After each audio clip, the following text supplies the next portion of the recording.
Somewhere above Anaheim, California, a scout ship went dark on every human radar. 3 armored figures dropped into the happiest place on Earth, expecting an easy recon mission. What they found broke their commander in under 1 hour. If you love a wild human victory story, hit that like button, subscribe, and drop a comment telling me where you would want aliens to invade next. Now let's step into the queue line, because this trip through the park is about to get very, very strange. The night air over Anaheim was warm and sticky, the kind of July heat that clung to the asphalt long after the sun went down. Disneyland had just closed its gates for the evening. The fireworks smoke was still drifting over the parking structures, and the last families were dragging tired kids toward the trams, clutching stuffed toys and empty popcorn buckets. Jake Reynolds hated the closing shift. He was 34 years old, a security supervisor who had worked at the park for 9 years, and he had seen every kind of chaos a theme park could produce. Drunk tourists, lost toddlers, a man who tried to bring a python into the water ride. Nothing surprised him anymore, or so he thought. He walked his usual loop past Main Street, past the shuttered candy shops, past the castle that glowed faint gold under the last string lights before the crew powered them down for the night. His radio crackled. "Jake, you seeing this?" It was Danny Cooper, a ride operator from the mountain coaster, calling in from the maintenance yard near the back lot. "Seeing what?" "Something came down over by employee parking. Not a drone, too big for a drone." Jake picked up his pace. 9 years on the job had taught him that 90% of these calls turned out to be nothing. A stray balloon, a spotlight reflection. A raccoon knocking over a trash can shaped like a giant popcorn box. But something in Danny's voice made the hair on his arm stand up. He reached the edge of the employee lot 2 minutes later. The overhead lights buzzed weakly. Half of them burned out and never replaced because maintenance always had bigger problems to deal with first. In the far corner, past the rows of parked golf carts, there was a shape that had not been there an hour ago. It looked like a smooth black teardrop, maybe the size of a delivery van, resting silently on 3 thin legs. No exhaust, no sound, no blinking lights like an aircraft would have. Just silence and a faint shimmer of heat rising off its hull. Danny jogged up beside him, breathing hard. "Tell me that's a new attraction prop." "It's not on any manifest I've ever seen," Jake said quietly. They both froze when a seam opened along the side of the teardrop shape, folding outward without a sound. 3 figures stepped out, each one roughly human height, wrapped in matte gray armor that seemed to swallow the little bit of light around it. Their helmets had narrow, glowing slits where eyes should be. Danny grabbed Jake's arm. "Are those Imagineers testing something new?" "Imagineers don't glow, Danny." The lead figure raised a small device and swept it slowly across the parking lot. A thin beam of blue light passed over trash cans, over a row of parked bicycles, over a forgotten stroller sitting near the curb. A voice crackled out of the device, flat and mechanical, translated into rough English. "Structure confirmed, primary target acquired, proceed to central objective." Jake's stomach dropped. He had spent 9 years training for lost children and pickpockets, not this. He keyed his radio with a shaking thumb. "Control, this is Reynolds at employee lot 4. I need every available unit here right now. I am not joking. Repeat, I am not joking." The dispatcher's voice came back almost lazy, half asleep after a long shift. "Copy that, Jake. What's the emergency? Another peacock loose again?" "No," Jake said.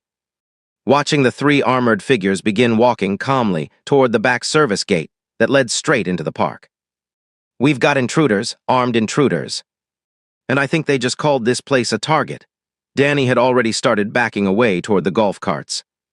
Phone half raised out of habit before he caught himself and shoved it back in his pocket.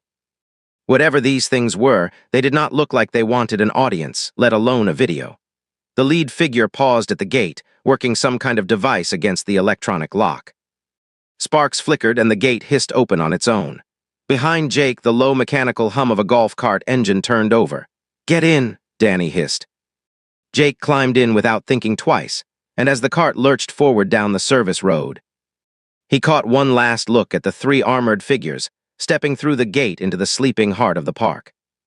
Somewhere behind that castle, past the darkened rides and the quiet gift shops, something much bigger than either of them understood had just begun.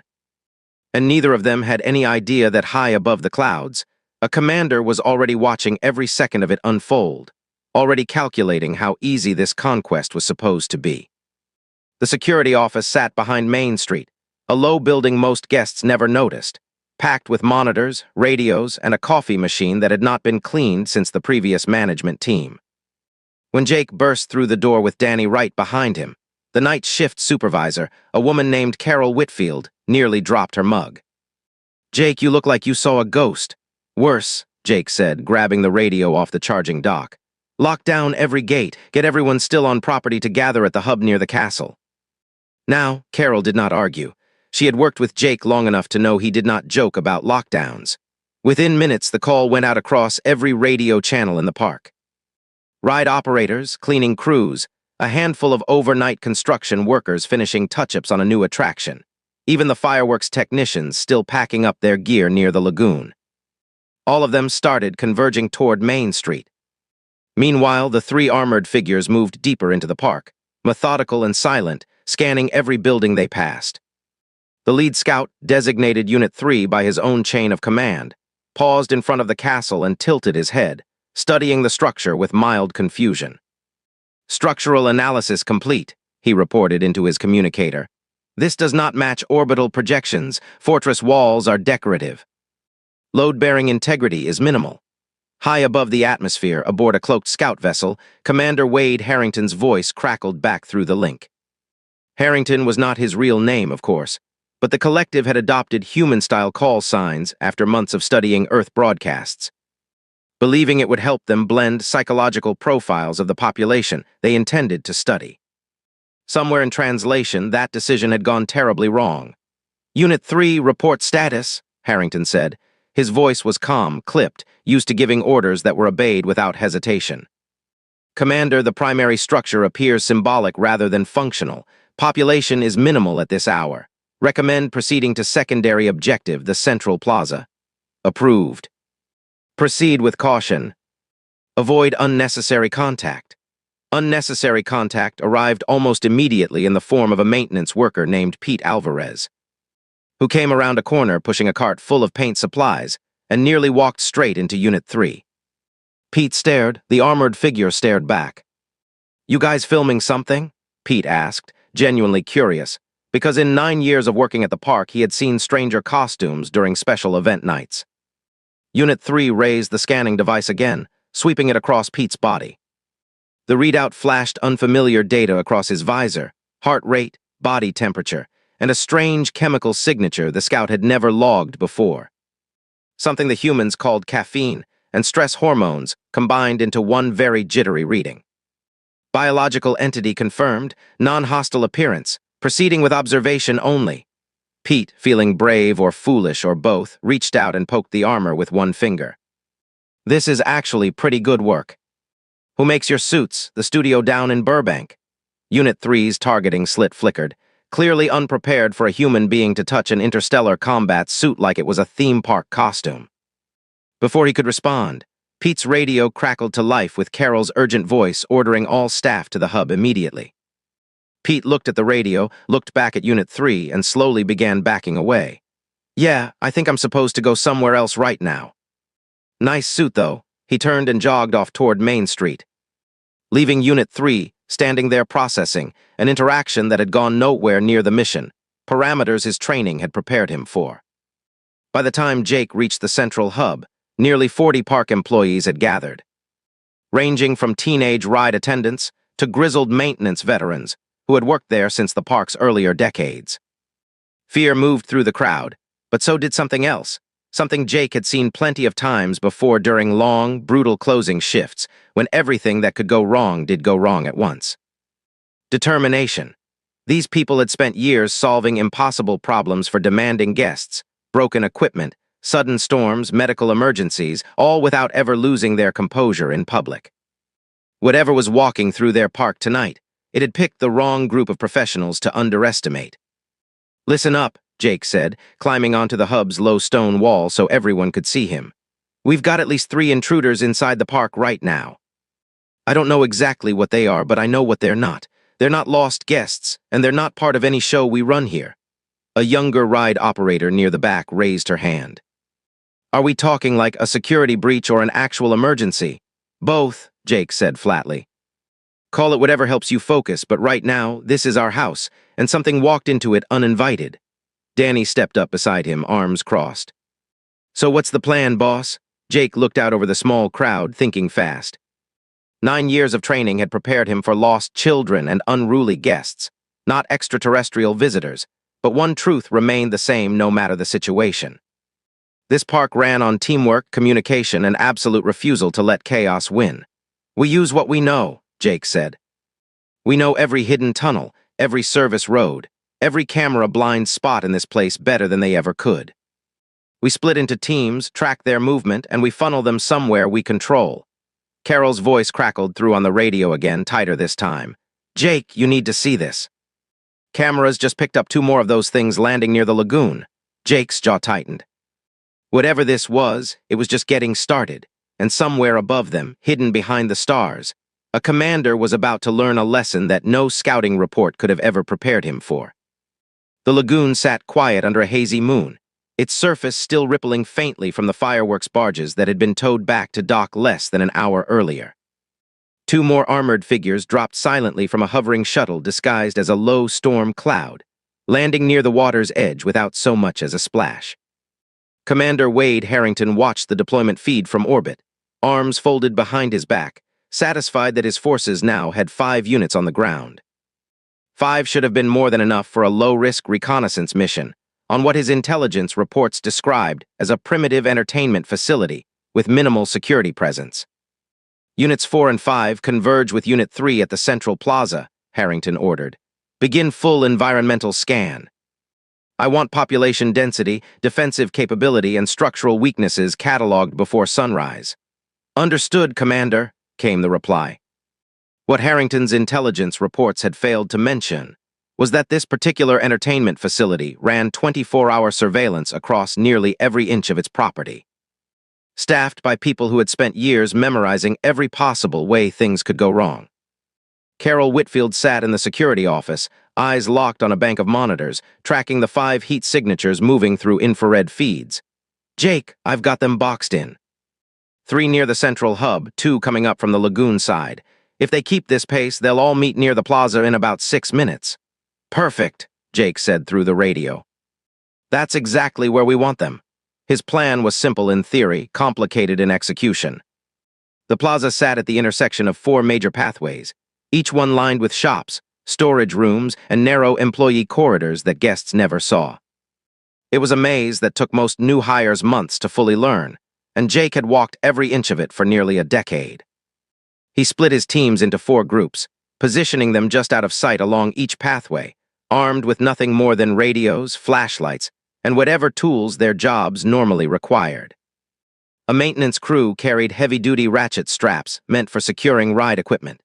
A group of ride operators carried the long push poles used to guide boats through the water attractions. It was not exactly a military arsenal, but it was something. Unit 3 reached the plaza first, followed closely by Units 4 and 5. The 3 scouts regrouped near the center, scanning the surrounding shopfronts with quiet efficiency. No hostile presence detected, Unit 3 reported.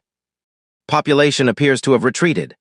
That was the moment Danny Cooper, hiding behind a shuttered ice cream cart with a rope in his hands, made his first mistake. He shifted his weight and the cart's wheel let out a soft squeak against the pavement. All 3 scouts turned instantly toward the sound. Movement detected, Unit 4 said, raising his weapon.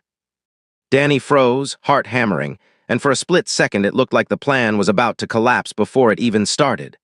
Then Jake's voice cut through the radio channel to every hidden team at once. Now, from 4 different directions, park employees surged into the plaza. Ride operators swung their long push poles like oversized quarterstaffs, knocking one scout sideways before he could aim.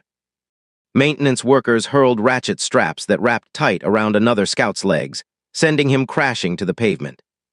Somewhere in the chaos, a costumed performer who had been finishing his shift, still dressed in a bulky character suit representing a giant fox mascot, tackled Unit 5 to the ground with the sheer momentum of someone who had spent all summer running around in 90-degree heat, wearing 40 pounds of foam padding.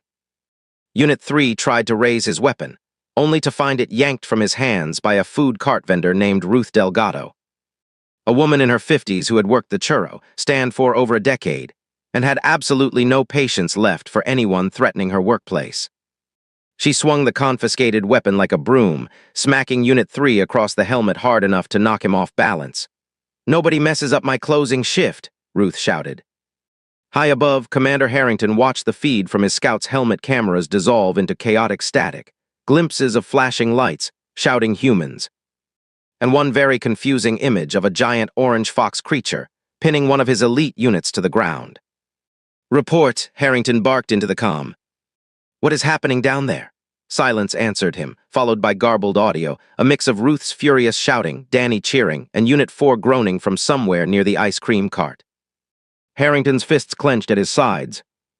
5 units, sent to catalog a supposedly primitive location, had been overwhelmed in under 2 minutes by what appeared to be unarmed civilians wielding cleaning equipment and food service tools. "This is unacceptable," he muttered. Back on the ground, Jake helped drag a dazed Unit 3 toward a maintenance closet that had been quickly converted into a makeshift holding area, zip-tied and disoriented, but very much alive. The other captured scouts followed shortly after, secured with whatever restraints the staff could find on short notice, mostly bungee cords and extra ratchet straps. "4 down," Jake said into his radio, breathing hard. "One's still loose somewhere near the lagoon." Carol's voice came back fast. "Jake, that's not the only problem. I'm picking up a much bigger signature descending toward the parking structure. Whatever that thing is, it's way bigger than the scouts we just took down." Jake's stomach tightened as he looked toward the dark sky beyond the castle silhouette.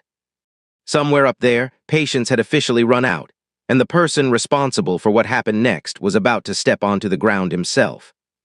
The parking structure groaned under a sudden gust of wind as a much larger shuttle descended through the night sky, running silent until the very last second before it dropped its cloaking field entirely. It hovered low over the top level of the structure, landing gear, extending with a mechanical hiss that echoed across the empty concrete rows. Commander Wade Harrington stepped out first, tall and broad-shouldered even without his armor's added bulk, his expression carved from pure controlled fury. Behind him marched 12 additional soldiers, fully equipped, nothing like the light scouting units that had just been humiliated by mascot suits and churro carts. "Sweep every level," Harrington ordered. "I want this location secured within the hour."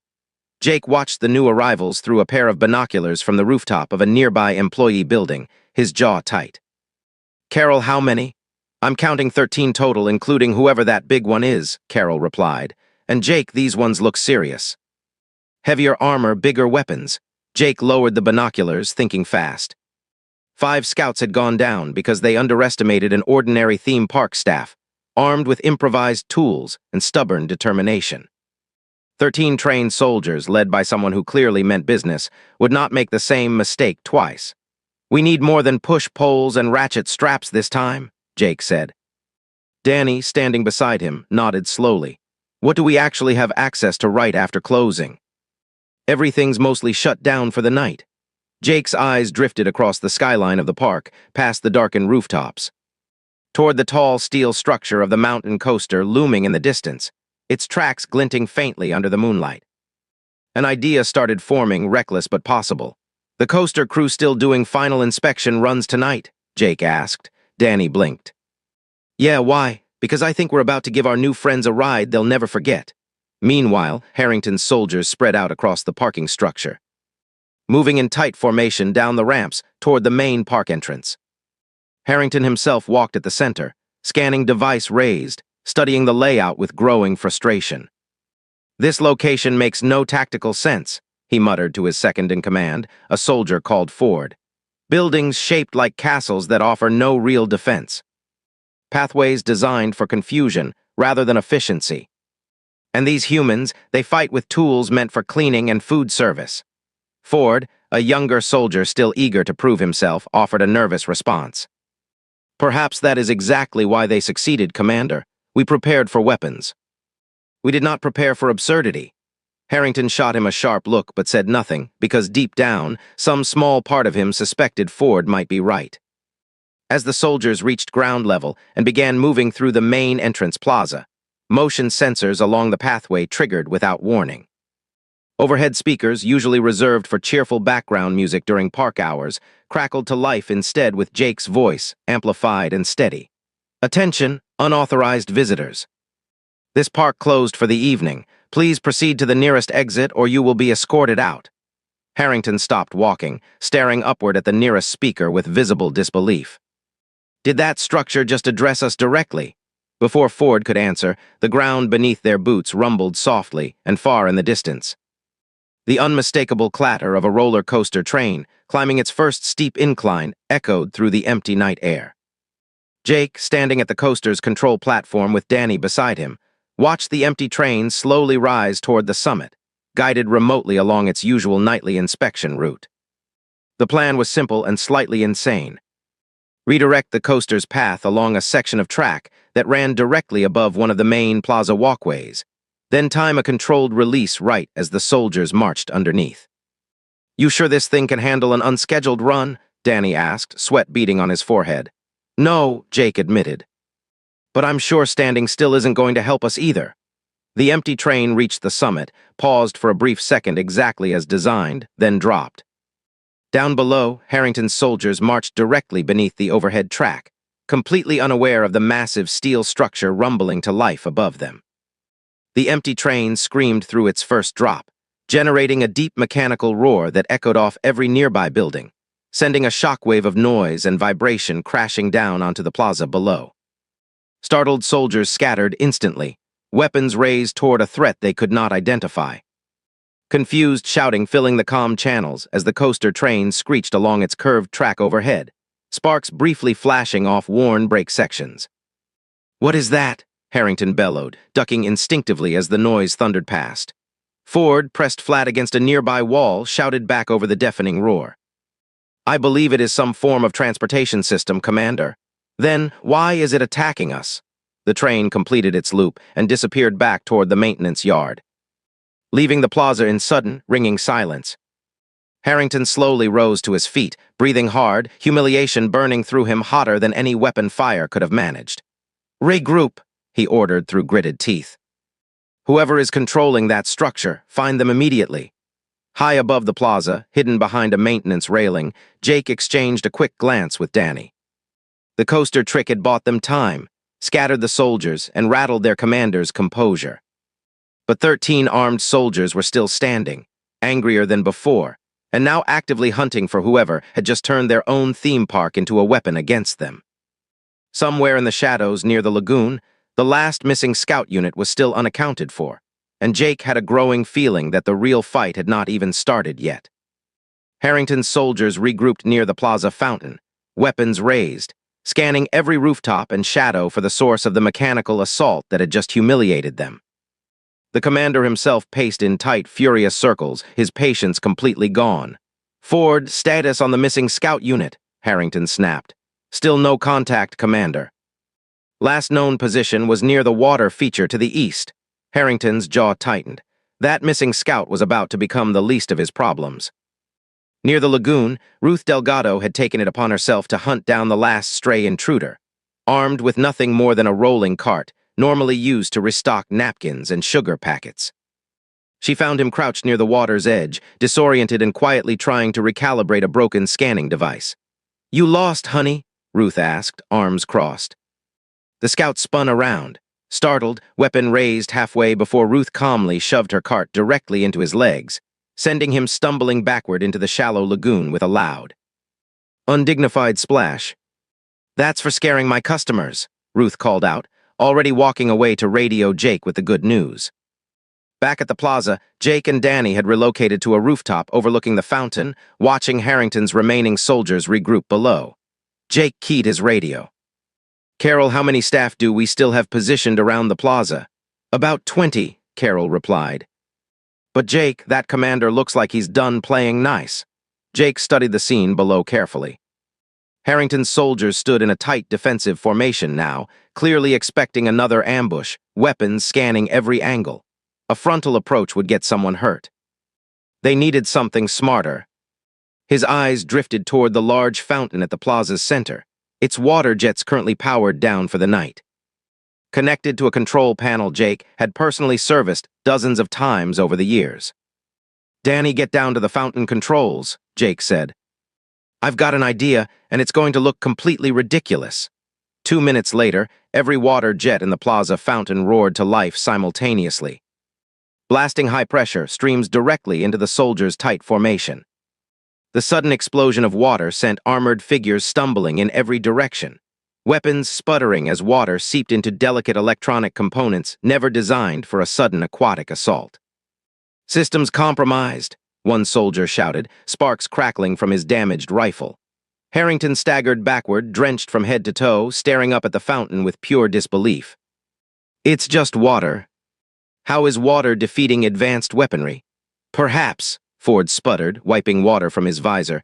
"Our equipment was never designed for planets with this much water." "Commander."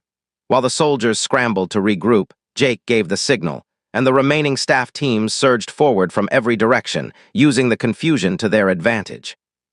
Maintenance workers swept in with push brooms, knocking weapons from soaked, slippery hands. Ride operators tackled soldiers already struggling to find their footing on the wet pavement. Somewhere in the chaos, the same costumed Fox mascot performer from earlier reappeared, having changed into a spare backup suit. And once again proved surprisingly effective at tackling armored soldiers twice his size. Harrington tried to rally his remaining forces, shouting orders that dissolved into chaos as more and more of his soldiers were disarmed, restrained, or simply overwhelmed by sheer numbers and improvised tactics. Within minutes, only Harrington and Ford remained standing, back to back near the fountain's edge, surrounded on all sides by determined park employees closing in slowly. "Commander," Ford whispered, voice shaking, "I do not believe reinforcements will arrive in time." Harrington's eyes swept across the crowd surrounding them, dripping wet, exhausted, holding brooms, ratchet straps, and one very persistent giant foam fox costume. Every single one of them looked completely unwilling to back down. Jake stepped forward from the crowd, radio still in hand, addressing Harrington directly for the first time. "You made it further than most, I'll give you that. But this park's been through worse crowds on a holiday weekend." Harrington studied Jake carefully, clearly trying to determine if this was some kind of elaborate trap or an actual, genuine statement of fact. "You defend this location with mops and ride machinery, no true military structure, no advanced weaponry, and yet here we stand." "That's because we're not soldiers," Jake said. "We're just people who really don't like our workplace getting messed with." Harrington's communicator crackled suddenly, an urgent transmission cutting through the tense silence. It was the voice of his own fleet oversight officer, reporting from high orbit with news that made Harrington's shoulders visibly sag. "Commander, Orbital Command has reviewed the mission footage.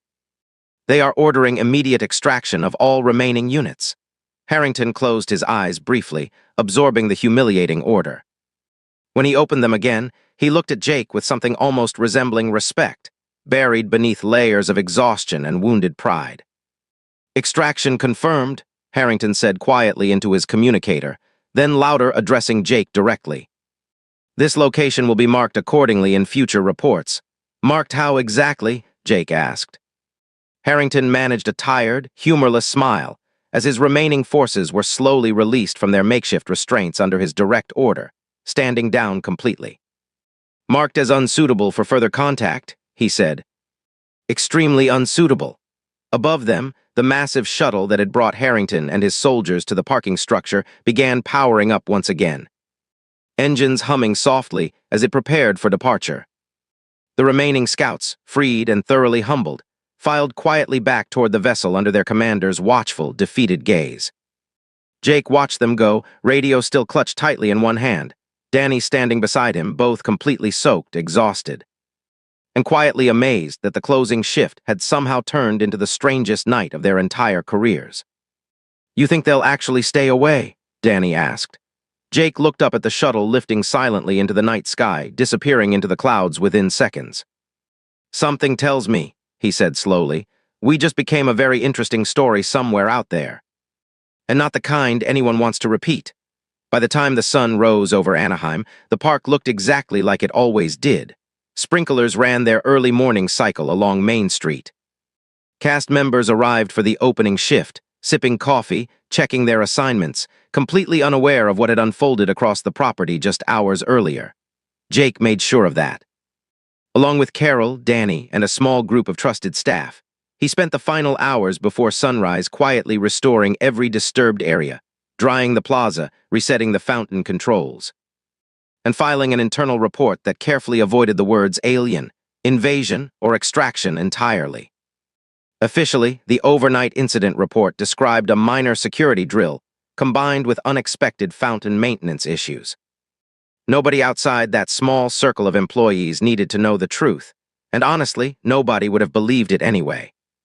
Ruth Delgado returned to her churro stand that morning like nothing unusual had happened, though she did mention to a coworker that she felt strangely proud of herself, without explaining exactly why.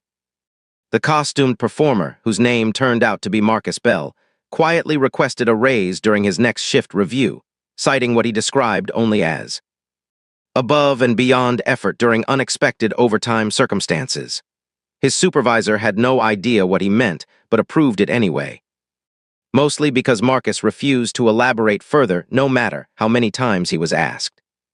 High above the earth, aboard a rapidly retreating scout vessel, Commander Wade Harrington sat quietly in his private quarters, reviewing the mission footage one final time before submitting his official report to Fleet Command. He watched the clip of the giant fox mascot tackling one of his soldiers. He watched the fountain jets exploding across his formation. He watched Ruth Delgado calmly shoving a scout into the lagoon with a napkin cart. Ford entered quietly, standing at a respectful distance. "Commander, Fleet Command is requesting your final assessment for the archive." Harrington exhaled slowly, then began speaking, his voice steady despite everything that had happened. "Recommend permanent non-engagement status for this location. Population demonstrates unpredictable improvisational combat capability, disguised entirely as recreational infrastructure. Their defensive strategy relies on confusion, humor, and complete lack of conventional military structure, which makes it nearly impossible to counter using standard tactical analysis."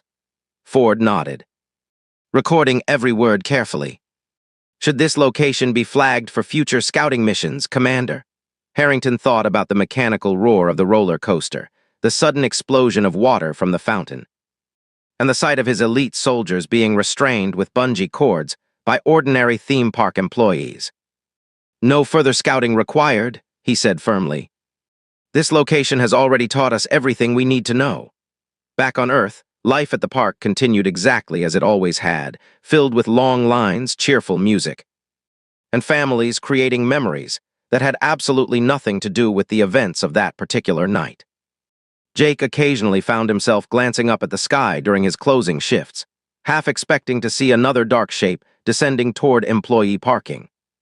It never happened again, though he made sure the training manual for new security hires included a new, oddly specific line about staying alert for unusual aerial activity, which nobody ever questioned out loud.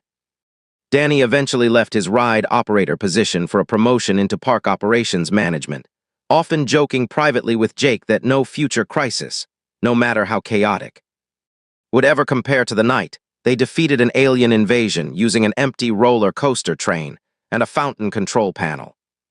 Jake usually just laughed and reminded him to keep his voice down, since technically, as far as official records were concerned, that night never happened at all. Years from now, long after Jake and Danny had both moved on from the park, a strange rumor would occasionally circulate among longtime employees. A story passed quietly between trusted coworkers during slow overnight shifts. About the night, the park's own rides and equipment seemed to come alive, just long enough to protect the people who worked there.